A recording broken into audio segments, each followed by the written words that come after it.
Americans and Ronald Reagan are coming, and they're going to talk about tearing down the wall. The Americans have no chance against us. We will bury them. We will crush them. They have no strength at all. The Americans are weak. We have a much stronger power.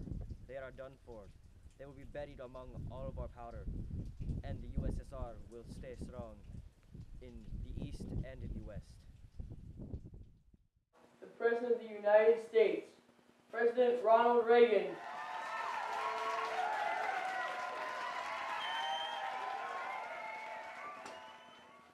In West Germany, and here in Berlin, there took place an economic miracle, the Wirtschaftswunder.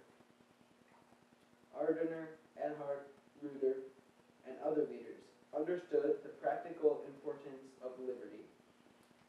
That just as truth can flourish only when the journalist is free to speak his mind, so prosperity can come about only when the farmer and businessman enjoy economic freedom. The German leaders reduced tariffs, expanded free trade, and lowered taxes.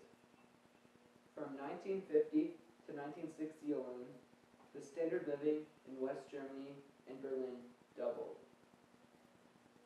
Where 4 decades ago there was rubble, today in West Berlin there is the great industrial output of any city in Germany. Busy office blocks, fine homes and apartments, proud avenues, and the spreading of lawns of parkland. Where a city's culture seemed to have been destroyed, today there are 2 great universities, orchestras, an opera, countless theaters, and museums. Where there was want, today there is abundance.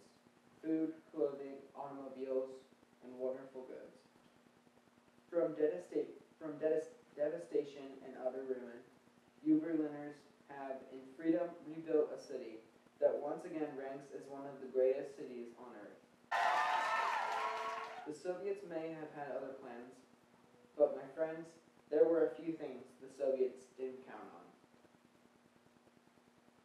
Berliner heart, Berliner human, and yes, Berliner Schnauz. In the 1950s, Khrushchev predicted, "We will bury you." But in the West today, we see a free world that has achieved a level of prosperity and well-being unprecedented in human history. In the communist world, we see failure, technological backwardness, declining standards of health, and even want of the most basic kind, too little food. Even today, the Soviet Union still cannot feed itself. After these 4 decades, then, there stands before the entire world one great and inexcusable conclusion. Freedom leads to prosperity. Freedom replaces the ancient hatreds among the nations with comedy and peace. Freedom is the victor. And now the Soviets themselves may, in a limited way, be coming to understand the importance of freedom. We hear much from Moscow about a new policy of reform and openness. Some political prisoners have been released. Certain foreign news broadcasts are no longer being jammed. Some economic enterprises have been permitted to operate with greater freedom from state control. Are these the beginnings of profound changes within the Soviet state? Or are they token gestures intended to raise false hopes in the West? We welcome change and openness, for we believe that freedom and security go together, that the advance of human liberty can only strengthen the cause of world peace. There is one sign the Soviets can make that would be unmistakable, that would advance dramatically the cause of freedom and peace. General Secretary Gorbachev, if you seek peace, if you seek prosperity for the Soviet Union and Eastern Europe, if you seek liberalization, come here to this gate. Mr. Gorbachev, open this gate. Mr. Gorbachev, Tear down this wall.